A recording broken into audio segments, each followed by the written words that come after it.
अभी हमें ज्वाइन किया है मोहतरम जनाब तारिक हबीब साहब ने, जो मारूफ सहाफ़ी हैं। बहुत शुक्रिया सर, आपने हमें वक्त दिया। सर, हमारे पास वक्त की कमी है, आप क्या समझते हैं कि मीडिया के जो नुमाइंदे हैं, मीडिया के जो हलके हैं, वहाँ पर जो जाली पुलिस मुकाबले होते हैं, मजलूम लोग हैं, उनके बारे में आवाज़ नहीं उठाई जाती, इसके पीछे वजूहात क्या हैं?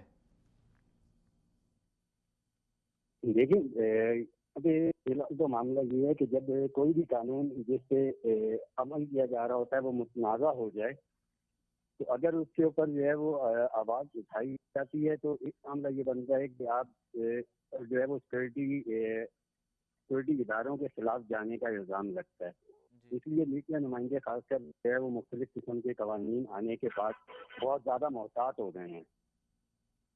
इस वजह से जो है वो मीडिया आपको बहुत रिलेक्टेंट नजर आएगा कि ये जाली मुकाबलों के हवाले से या किसी हवाले से ऐसे इश्यूज पर बात करते हुए। जी। अच्छा सर, आपने आपने अभी कुछ दिन पहले देखा कि ये भी खबर सामने आई कि जाली पुलिस मुकाबले में जाली पुलिस वाला पकड़ा गया है। इस हवाले से आप क्या कहेंगे?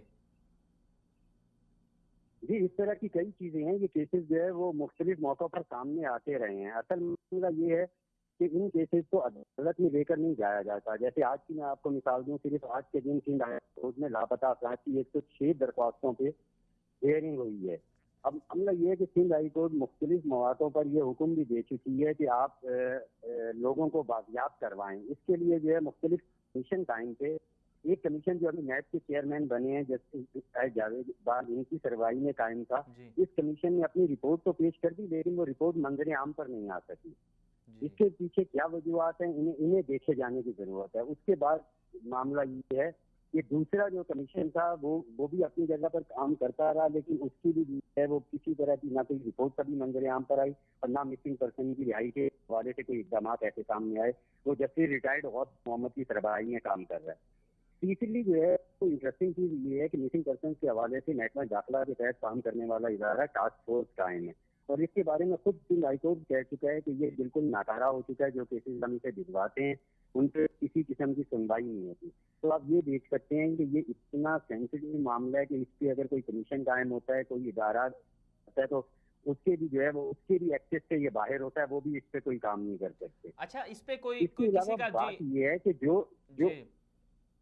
जी, इसके इस पर अलावा मामला ये है कि जो भी पुलिस पुलिस अफसरान हो या जिन पे भी ये इल्जाम है कि वो लोगों को जो है वो लापता करते हैं या उनके ऊपर ये इल्जाम आते हैं, उनसे कोई पूछने को तैयार नहीं। हाई अथॉरिटीज उसको पूछने को तैयार नहीं है।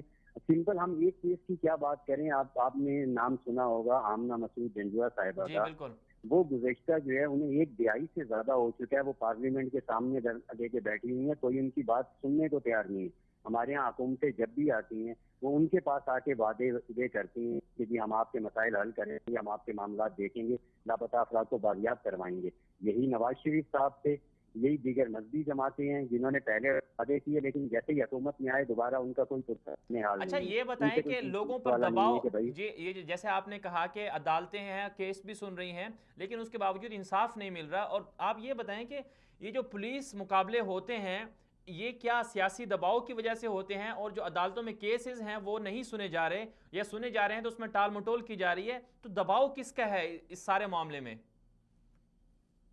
देखिए, मामला ये है कि अगर एक कानून मौजूद है, अगर आपने अब एक मैं आपको मिसाल देता हूँ कि एक कानून है जिसे 11 EEE कहा जाता है। इस कानून के तहत किसी भी मुलजिम को पकड़ के, जिसके ऊपर शक हो, उसे पकड़ के 3 महीने 1 महीने के लिए अपने पास रखा जा सकता है और 30-30 दिन की 2 दफा एक्सटेंशन ली जा सकती है। जी। अब इस तरह के मुतनाज़े कानून भी मौजूद हैं जिसके ऊपर इंसानी हकूक कमीशन की तंजीमों के एतराज़ात मौजूद हैं। अब इसको हम एतराज़ात को एक तरफ रख दें, उसके बाद भी आप देखें कि इस तरह के कवानीन के तहत भी आप लोगों को अपने पास रख सकते हैं, तो उसके बाद फिर ये इनकाउंटर का क्या सवाल बनता है? जो लोग लापता हैं उन्हें कानून के सामने पेश क्यों नहीं किया जाता? कानून के तहत अदालत में क्यों नहीं पेश किया जाता? अगर वो वाकई क्रिमिनल है, आप अदालत में साबित करें, उसके बाद सरेआम उन्हें फांसियां दे। जी, सरेआम उन्हें फांसियां वैसे मंजर भी दी आम पर जाती लाया हैं। जाए। बहुत शुक्रिया तारिक हबीब साहब, आपने हमें वक्त